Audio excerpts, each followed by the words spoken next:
Hello friends, स्वागत है आप सभी का आपके अपने यूट्यूब चैनल में। फ्रेंड्स, आज की वीडियो में बात की जाएगी बाल विकास एवं शिक्षा शास्त्र के प्रीवियस ईयर पेपर 2019 का, जो पेपर फर्स्ट है आपका। तो हम फ्रेंड्स सिर्फ आपको आंसर ही नहीं प्रोवाइड करते, बल्कि हम आपकी जो समझ शक्ति है उसको अच्छे से विस्तार से आप सोच सके, इसकी भी समझ विकसित कराने की पूरी कोशिश करते हैं। तो आप हमारे साथ बने रहें। पसंद आया तो लाइक शेयर सब्सक्राइब जरूर करें। चलिए आगे बढ़ते हैं। बाल विकास एवं शिक्षण शास्त्र का है। पहला क्वेश्चन है आपका, एकेडमिक उत्कृष्टता की मांग के इस दौर में विद्यालयों में खेलकूद का समावेश है। समय की बर्बादी के लिए, अकादमिक कार्यों से बहुत सा समय ले लेना, फुर्सत अथवा विश्राम, तनाव मुक्ति के लिए समय देना, या फिर व्यक्ति विशेष के समन्वित विकास के लिए। ऑप्शन है, तो देखिए ये क्या है आपका, एकेडमिक उत्कृष्टता मतलब खेल कूद का विद्यालय में समावेश किस लिए किया गया है। क्या हम समय की बर्बादी करते हैं खेल कूद करके, बच्चे को खेल कूद के लिए प्रोत्साहित करके, या फिर अकादमिक कार्यों में बहुत सारा समय ले लेते हैं, क्या खेल कूद से बहुत सारा समय चला जाता है हमारा, या फिर हम तनाव मुक्ति के लिए खेल के खेलते हैं। जी नहीं, ये तीनों ऑप्शन, अगर आप एक टीचर हैं तो ये तीनों ऑप्शन हमारा क्या है, गलत है, क्योंकि ये तीनों आंसर हो ही नहीं सकते। तो आपका चौथा जो है डी, ये आपका सही आंसर है, क्योंकि व्यक्ति विशेष के समन्वित विकास के लिए आवश्यक है। खेल कूद से क्या होता है कि खेल कूद से बच्चों का बहुत ज़्यादा विकास होता है, इस वजह से उनके लिए खेल कूद का विद्यालय में समावेश किया गया है। क्वेश्चन है आपका, एक 12 वर्षीय बालक के सामाजिक विकास के लिए सर्वोत्तम स्थान है। आस पड़ोस है, परिवार है, खेल का मैदान है, विद्यालय है। तो देखिए यहाँ पर क्या आपको 12 वर्षीय बोला है, यहाँ पर ये भी बोल सकता था कि एक बालक के सामाजिक विकास के लिए सर्वोत्तम स्थान है। अगर यहाँ पर एक बालक बोल दिया होता तो उसका विकास, सामाजिक विकास, तो यहाँ पर आपका आस पड़ोस हो जाया रहता, लेकिन यहाँ पर एज मेंशन कर दिया गया है। क्योंकि एज मेंशन करने से ये है कि बच्चा क्या है, 12 साल में वो खेल कूद के लिए इधर उधर जाता है, खेलता है, प्लेग्राउंड में जाएगा और सबसे बातें करेगा। जो उसके बड़े हैं तो भैया बोलेगा किसी को, तो किसी को चाचा बोलेगा। तो ये क्या है, बच्चा 12 वर्ष में ज़्यादा अच्छे से सबसे सामाजिक विकास कर पाएगा। इस वजह से ये खेल का मैदान है, यहाँ भी बच्चे का सामाजिक विकास तीव्र गति से होता है। तो आपका आंसर यही खेल का मैदान हो जाएगा। क्वेश्चन तीसरा है आपका, बाल्यावस्था में व्यक्तित्व होता है अंतर्मुखी, बाहिर्मुखी, उभयमुखी, या फिर उपरोक्त सभी। तो बाल्यावस्था का जो व्यक्तित्व है वो आपका क्या होता है, क्या बच्चा अंतर्मुखी होता है, वो क्या सिर्फ अपने अंदर में ही रहता है, किसी और से मिलना जुलना पसंद नहीं करता, या फिर किसी अपनी बातें सिर्फ अपने अंदर रखता है। जी नहीं, बाल्यावस्था में व्यक्तित्व अंतर्मुखी नहीं होता है। क्या वो बाहिर्मुखी होता है बच्चा, कि वो सब लोगों से मिल के जुल के रहता है, हर किसी से बातचीत करता है और सिर्फ अपने ही मन में नहीं रहता है ना। वो हर किसी से बात करने की चेष्टा, इच्छा के साथ में सबसे मिलजुल के रहना पसंद करता है। तो ये बाहिर्मुखी का अर्थ वही होता है। तो इसका मतलब क्या है कि आपका बाल्यावस्था में बच्चों का व्यक्तित्व है वो क्या होता है, बाहिर्मुखी होता है। और उभयमुखी, ये उभयमुखी जो है वो आपका क्या है, उभयमुखी मतलब अंतर्मुखी और बाहिर्मुखी, जिस व्यक्ति में दोनों लक्षण पाए जाते हैं उसे उभयमुखी कहा जाता है। तो इस अंतर्मुखी बाहिर्मुखी पर्सनालिटी का जो डेवलपमेंट है उसे कार्ल जांग नामक वैज्ञानिक ने किया है, जिन्होंने 3 पर्सनालिटी दिए हैं। जो पहला है पर्सनालिटी के 3 प्रकार, अंतर्मुखी, बाहिर्मुखी और उभयमुखी दिया है। अगले क्वेश्चन की ओर बढ़ते हैं। क्वेश्चन है आपका, एक विद्यार्थी जो अर्धवार्षिक परीक्षा में अनुत्तीर्ण हो गया है, आप उसकी मदद कैसे करेंगे। कृपा प्रदान करके, पुनः परीक्षा का आयोजन करके, कठिन अवधारणाओं का पुनः अध्यापन करके, या पालकों की व्यक्तिगत अध्यापन की व्यवस्था करने को कह करके। तो क्या है कि आप टीचर हैं तो आप अपने बच्चे को कैसे हैंडल करेंगे। हैंडल मतलब ये है कि अगर वो किसी चीज़ में अनुत्तीर्ण हो जा रहा है तो आप क्या करेंगे, उसे ग्रेस दे देंगे। तो क्या है, अगर आप उसे कृपांक प्रदान कर रहे हैं तो इससे क्या होगा, इससे जो बच्चा है वो सही तरीके से उसका विकास नहीं हो पाएगा, क्योंकि वो अपनी कमियों को जान ही नहीं पाएगा और उस कमी को जान के वो दूर नहीं कर पाएगा। इसलिए कृपांक प्रदान करने से भी उस बच्चे की हेल्प नहीं हो पाएगी। पुनः परीक्षा का अगर हम आयोजन भी करा रहे हैं फिर भी अगर बच्चा जिस चीज़ में अनुत्तीर्ण है उसे वो समझा नहीं रहेगा, उसकी जानकारी नहीं रहेगी, तो भी बच्चा अच्छे से पास नहीं हो पाएगा या अच्छा नंबर नहीं ला पाएगा। ये पालकों की व्यक्तिगत अध्यापन की व्यवस्था करने को, अब अगर हम जो बच्चा अनुत्तीर्ण हुआ है उनके पालक को अगर हम ट्यूशन के लिए बोलते हैं या फिर आप खुद पढ़ाइए बोलते हैं, है ना, फिर भी अगर हमें नहीं पता होगा कि बच्चे को किस चीज़ में अनुत्तीर्ण है वो, क्योंकि अगर हम टीचर हैं तो उसकी कॉपी तो हम चेक करेंगे तो हमें पता ही रहेगा कि बच्चा किस कॉन्सेप्ट को, किस अवधारणा में ये बच्चा सही तरीके से नहीं हो पा रहा है, नहीं मतलब कि नहीं ध्यान कर पा रहा है और नहीं पढ़ पा रहा है। तो हम क्या करेंगे, उस चीज़ को हम लोग अपने से उन कठिन अवधारणाओं को पुनः अध्यापन कराएंगे, जिससे कि क्या है, बच्चों को जिस चीज़ में कठिनाई हो रही है वो चीज़ सीख जाए। तो ये ऑप्शन नंबर सी इसका सही हो जाएगा कि कठिन अवधारणाओं का पुनः अध्यापन करके हम जो बच्चा अनुत्तीर्ण है उसकी मदद कर सकते हैं। क्वेश्चन है 5वां, एक शिक्षक अपने छात्रों को सीखने के लिए कैसे अभिप्रेरित करेगा? अनुशासन द्वारा, प्रश्न पूछकर, जिज्ञासा जगाकर कर या लेखन द्वारा। आप टीचर हैं, आप अपने बच्चों को कैसे अभिप्रेरित करेंगे, मोटिवेट करेंगे उसे पढ़ने के लिए, खेलने के लिए, किसी भी चीज़ के लिए, है ना। तो एक शिक्षक का कर्तव्य है कि बच्चे में क्या करेंगे, पहले तो रुचि है, दूसरा क्या है आपका जिज्ञासा है। तो हम क्या करेंगे, बच्चे में जिज्ञासा जगाएंगे। जिज्ञासा से क्या होगा, बच्चा उस चीज़ को सीखने के लिए क्या हो जाएगा, तत्पर हो जाएगा। तो आपका ऑप्शन नंबर सी इसका सही आंसर है। अनुशासन द्वारा तो बच्चों को हम किसी भी चीज़ के लिए मोटिवेट नहीं कर सकते, प्रश्न पूछ के भी हम नहीं कर सकते हैं, कहानी लेखन द्वारा भी एक हद तक कर सकते हैं, लेकिन हमें अगर हम किसी भी चीज़ के लिए, यहाँ पर वहाँ पर लिखा नहीं गया है कि आपको कहानी के लिए ऐसा करना है या आपको स्टोरी लिखने के लिए, तो यहाँ पर क्या होगा आपका जिज्ञासा जगा कर, क्योंकि हम किसी भी क्षेत्र में बच्चे को तभी अभी प्रेरित कर सकते हैं जब हम उस बच्चे में जिज्ञासा जगाते हैं। क्वेश्चन 6वां है आपका, एक शिक्षक अपने विद्यार्थियों में अच्छी आदत डालने में कैसे सहायक हो सकता है? पाठ्य सहगामी क्रियाओं के आयोजन द्वारा, एक आदर्श के रूप में, पुरस्कार तथा दंड के प्रयोग द्वारा या फिर उपरोक्त सभी। तो एक शिक्षक है जो अपनी विद्यार्थी में अच्छी आदत डालने के लिए कैसे सहायक होगा, क्या है, पाठ्य सहगामी क्रिया, एक्टिविटीज़ कराएगा पाठ से संबंधित। टीचर खुद एक आदर्श रोल के रूप में है, तो रोल मॉडल है वो खुद अपने आप में, तो वो जैसा होंगे तो क्या है, बच्चे देखेंगे तो उनके जैसा बनने की कोशिश करेंगे, है ना। पुरस्कार तथा दंड का प्रयोग, ये भी सही है, लेकिन पुरस्कार और दंड का प्रयोग तभी हमें करना है, मतलब एक सीमित रूप में करना है। तो यहाँ पर ऐसा नहीं लिखा है कि सीमित रूप में, असीमित रूप में, तो यहाँ पर हम क्या समझेंगे, पुरस्कार तथा दंड का प्रयोग। तो क्या है, तीनों ऑप्शन ही हमें विद्यार्थियों में अच्छी आदत डालने के लिए सहायक है, इसलिए इसका ऑप्शन नंबर डी, उपरोक्त सभी तीनों ऑप्शन ही इसके सही आंसर हो जाएंगे। एनसीएफ 2005 के अनुसार शिक्षक की भूमिका होनी चाहिए। एनसीएफ 2005 के अनुसार शिक्षक की भूमिका अनुज्ञात्मक होनी चाहिए, प्रामाणिक होनी चाहिए, सरल होनी चाहिए या फिर उपरोक्त में से कोई नहीं। तो एनसीएफ 2005 के अनुसार जो टीचर हैं उनकी भूमिका क्या होनी चाहिए, सरल होनी चाहिए। क्वेश्चन है आपका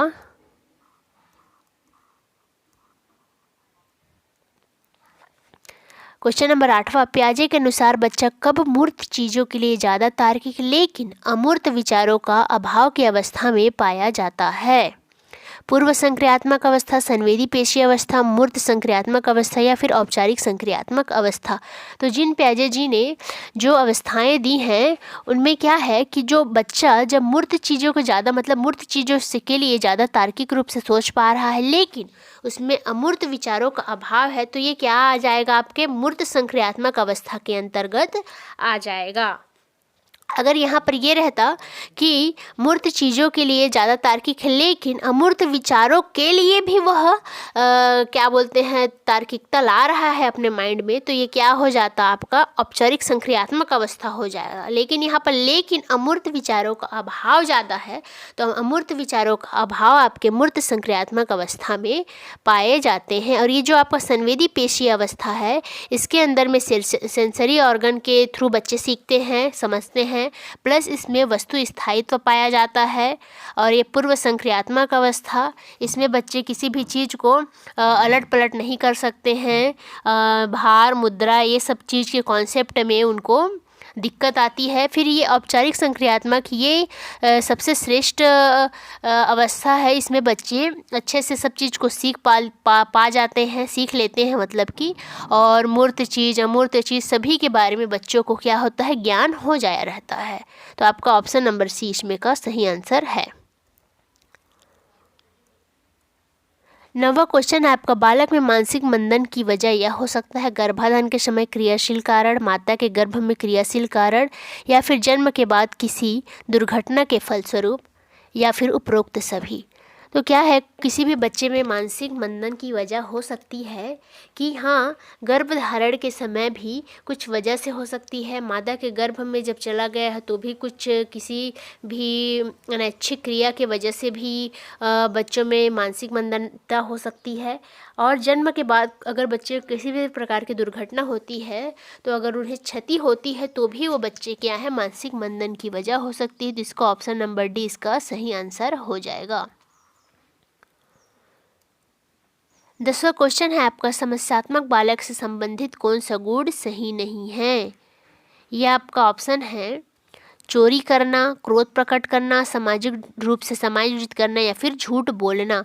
तो समस्यात्मक बालक मतलब क्या है, समस्यात्मक बालक उस बालक को कहा जाता है जो कि सामाजिक रूप से ढलने के लिए, ये समाज के हिसाब से चलने के लिए मतलब कि ये सब प्रोत्साहित नहीं रहते हैं या उत्साहित नहीं रहते हैं।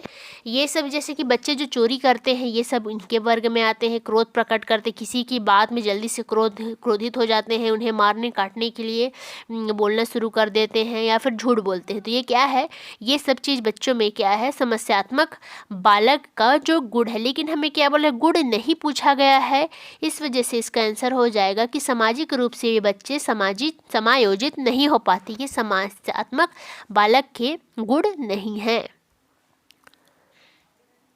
अधिगम अक्षमता किन कारणों से होती है, वंशानुगत कारणों से, शारीरिक कारणों से, वातावरण संबंधी कारणों से, या फिर उपरोक्त सभी। तो ये आपका अधिगम अक्षमता, ये लर्निंग डिसेबिलिटी मतलब होता क्या है कि किसी भी चीज़ के लिए हम अच्छे से सीख नहीं पाते, है ना।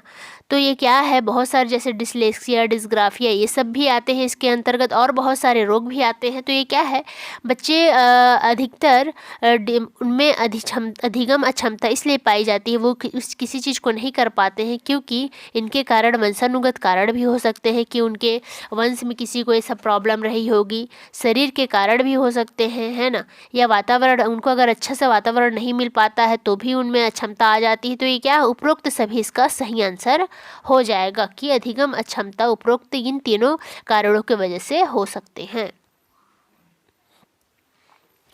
बालकों की अभिवृद्धि एवं विकास में अभिवृद्धि शब्द बालकों के व्यक्तित्व के किस पक्ष से संबंधित है, मानसिक, शारीरिक, चारित्रिक, या फिर संवेगात्मक। यहाँ पर क्या पूछा गया है आपको, बालकों की अभिवृद्धि एवं विकास, अभिवृद्धि बोल दिया गया है, तो अभिवृद्धि मतलब क्या है, शरीर, शारीरिक हो जाएगा, शरीर का मोटा होना, बढ़ना, और क्या बोलते हैं एक वक्त आने के बाद ये क्या है, शरीर की जो ग्रोथ है वो रुक जाती है। तो अभिवृद्धि बोला है, तो अभिवृद्धि किससे संबंधित है, आपके शारीरिक से संबंधित। अगर यहाँ पर विकास पूछा होता तो ये विकास का अर्थ क्या हो जाता, मानसिक, चारित्रिक और संवेगात्मक, ये सभी चीज़ें आ जाती इनमें। लेकिन आपको सिर्फ अभिवृद्धि पूछा, इस वजह से इसमें क्या हो गया, शारीरिक शब्द शारीरिक है जो अभिवृद्धि को प्रदर्शित कर रहा है या उससे संबंधित है। 13वां क्वेश्चन है आपका, निम्नलिखित में से कौन सी व्यवहार रचना समस्या केंद्रित है, प्रयोजना, अन्वेषण, खोज, उपरोक्त सभी। तो व्यवहार रचना समस्या मतलब कि ये जितने भी तीनों थ्योरी है जो आपके मतलब कि तीनों सिद्धांत हैं, तो ये तीनों सिद्धांतों में क्या है, आपके प्रयोजनान्वेषण खोज, इन तीनों सिद्धांतों में कुछ न कुछ समस्या पाई जाती है। तो इसलिए ये तीनों सभी उपरोक्त सभी समस्या केंद्रित हैं। निम्नलिखित में से कौन सा कथन शिक्षक की भूमिका के संबंध में सही नहीं है? शिक्षक को समालोचनात्मक होना चाहिए, शिक्षक को अच्छे विद्यार्थी का पक्ष लेना चाहिए, शिक्षक का विद्यार्थियों के प्रति मित्रवत दृष्टिकोण होना चाहिए, या फिर शिक्षक को विद्यार्थियों से दूरी बनाकर रखना चाहिए। तो क्या है, क्या अगर आप एक शिक्षक है तो क्या आप बच्चों को समालोचनात्मक रवैया रखेंगे कि अगर एक बच्चा आगे बोल रहा है कि मैं सही हूँ या ऐसा है वैसा, तो क्या आप उसके साइड ही बिना कारण जाने उसके साइड में हाँ मिला देंगे? जी नहीं, ये तो ऑप्शन गलत हो जाएगा। शिक्षक को अच्छे विद्यार्थी का पक्ष लेना चाहिए। अब आप विद्यार्थी हैं तो जो आपके लिए अच्छा होगा, क्या आप उसकी गलती पे भी उसके पक्ष में रहेंगे? जी नहीं, ये भी आपका गलत है। शिक्षक जो हैं, आप विद्यार्थियों से दूरी बनाकर रखेंगे, ये आपकी भूमिका होगी? जी नहीं, ये गलत है। तो आप एक शिक्षक के रूप में आपकी भूमिका होनी चाहिए कि शिक्षक का विद्यार्थियों के प्रति मित्रवत दृष्टिकोण होना चाहिए। ऑप्शन नंबर सी आपका सही आंसर हो जाएगा। एक नवजात अपनी माता के स्पर्श की प्रतिक्रिया में मुस्कुराता है। यह निम्न में से किस प्रक्रिया का उदाहरण? संज्ञानात्मक, जैविक, सामाजिक, संवेगात्मक या फिर विश्लेषण? तो क्या है, एक माँ बच्चे को स्पर्श कर रही है तो बच्चा उस स्पर्श की प्रतिक्रिया में मुस्कुराता है, तो वह बच्चा क्या प्रदर्शित कर रहा है? इसमें क्या संज्ञानात्मक है?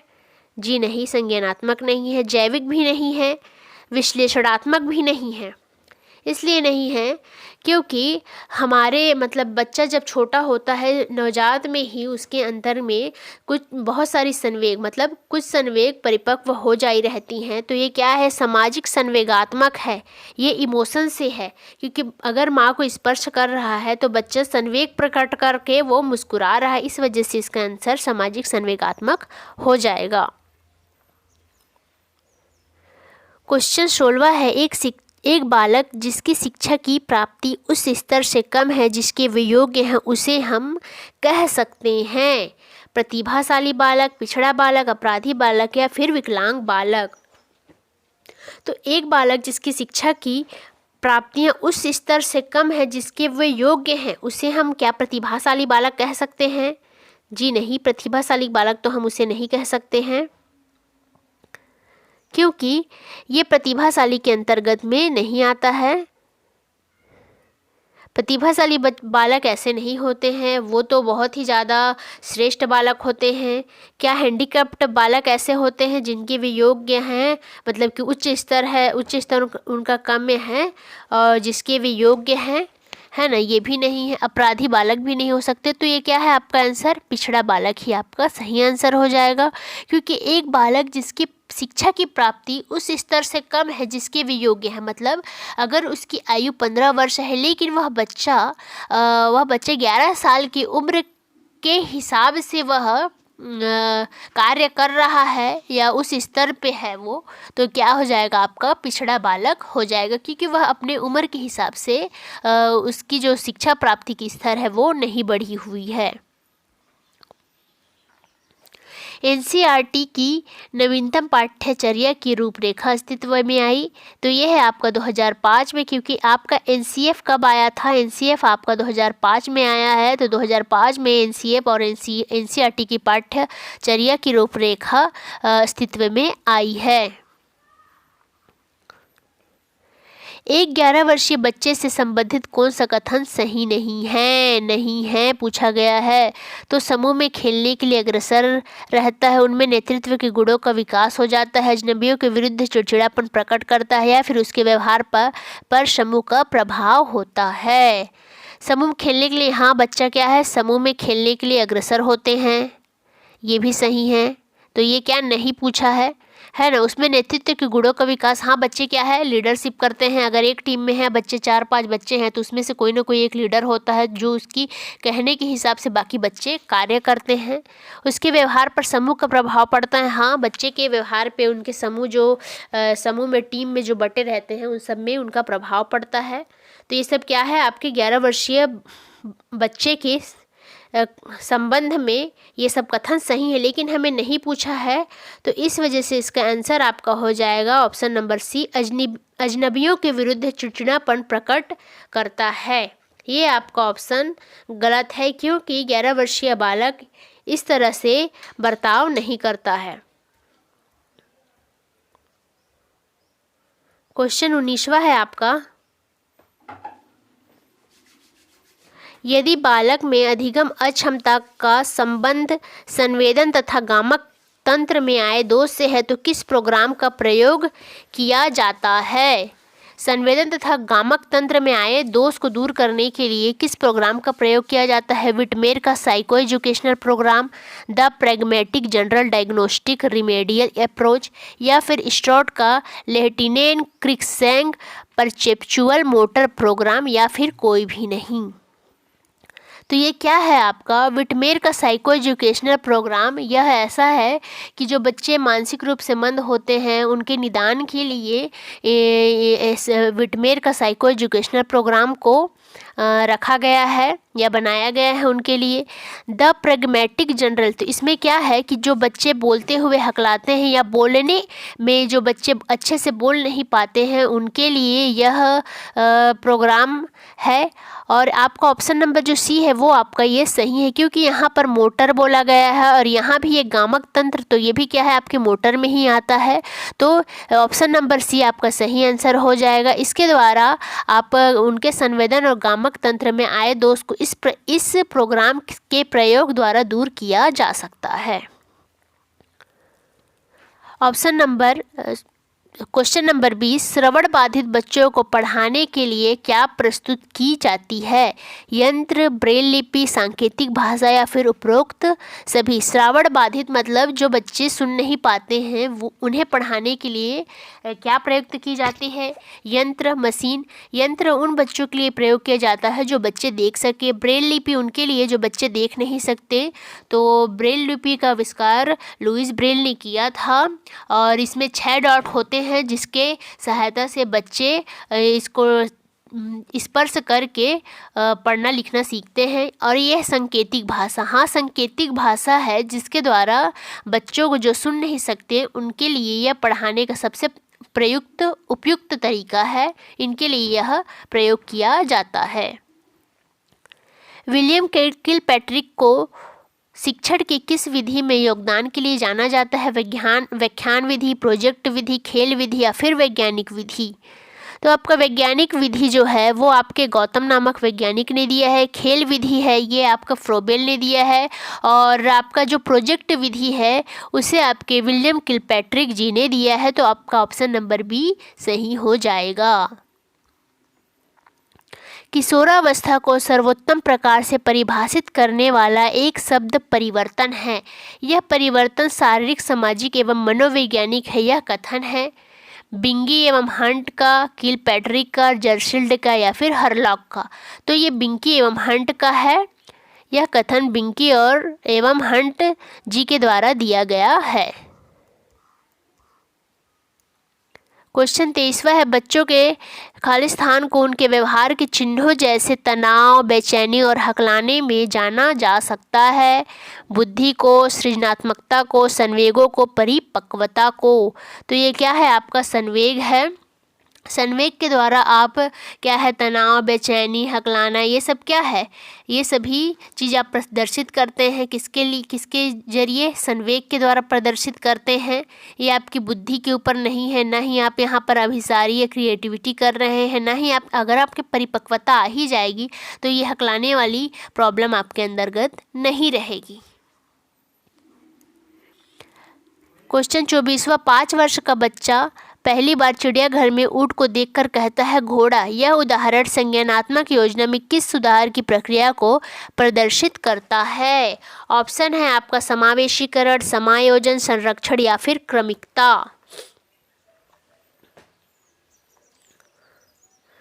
तो ये क्या है आपका संरक्षण, मतलब किसी भी वस्तु को आप संरक्षित रखते हैं, इकट्ठा करते हैं, तो ये आपका नहीं होगा। क्रमिकता मतलब एक कर्म से आप किसी चीज़ को रखेंगे या फिर करेंगे, तो ये भी आपका नहीं हो जाएगा। समायोजन, समायोजन का मतलब होता है आप किसी चीज़ को उस चीज़ में, मतलब नए चीज़ में तालमेल बिठा के आप सही उस चीज़ को सही करते हैं, तो ये आपका समायोजन हो जाएगा।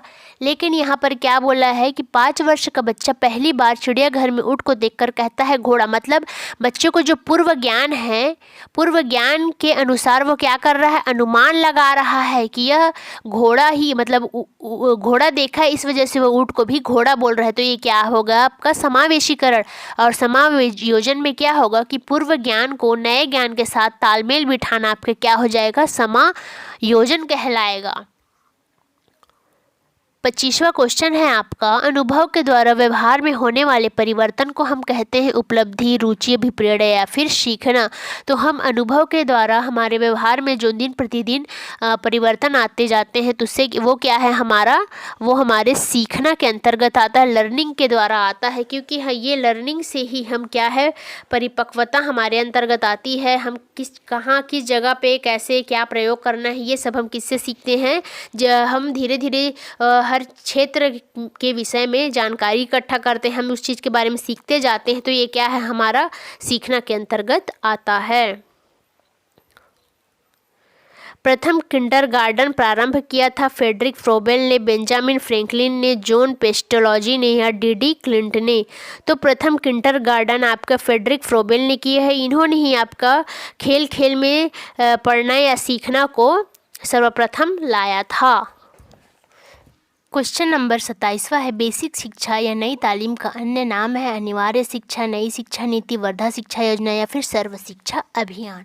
तो बेसिक शिक्षा और नई तालीम को किसने दिया है, इसको महात्मा गांधी जी ने दिया है। और बेसिक शिक्षा और नई तालीम को ही हम क्या बोलते हैं, वर्धा शिक्षा योजना कहते हैं। तो इसका ऑप्शन नंबर सी आपका सही हो जाएगा, क्योंकि महात्मा गांधी जी ने ही वर्धा शिक्षा योजना और बेसिक शिक्षा नई तालीम को दिया है।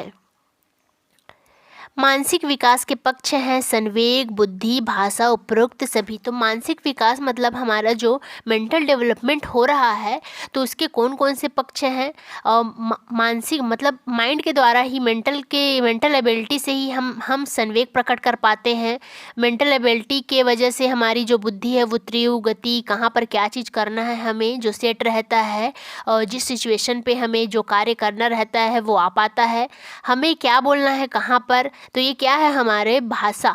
ये भाषा का भी विकास हमारा कहाँ होता है, मानसिक विकास में ही आता है। तो इसका ऑप्शन नंबर डी उपरोक्त सभी इसका सही आंसर हो जाएगा। प्रयास एवं भूल द्वारा सीखने के लिए क्या आवश्यक है, प्रेरणा, बाधा, निरर्थक प्रतिक्रियाएं, फिर उपरोक्त सभी। तो प्रयास एवं भूल द्वारा सीखने के लिए आवश्यक है आपका, इसे B.F. स्किनर जी ने दिया है। तो ये क्या है आपका, प्रेरणा, बाधा और निरर्थक प्रतिक्रिया, ये तीनों प्रक्रिया के द्वारा क्या बोलते हैं, प्रयास एवं भूल से सीखते हैं। क्योंकि अगर आप अभिप्रेरित होंगे तभी उस चीज़ को बार बार करेंगे, आपके उस करने के लिए बार बार बाधा आएंगी, लेकिन फिर भी आप मोटिवेट हो कि उस चीज़ को करेंगे। और निरर्थक प्रतिक्रियाएं मतलब आप बार बार उस चीज़ में थकेंगे नहीं, बार बार उस चीज़ को आप प्रतिक्रिया देते ही जाएंगे। तो ये आपका ऑप्शन नंबर डी उपरोक्त सभी आपका सही आंसर हो जाएगा, कि प्रयास एवं भूल के द्वारा हम इन तीनों क्रियाओं को करते हैं।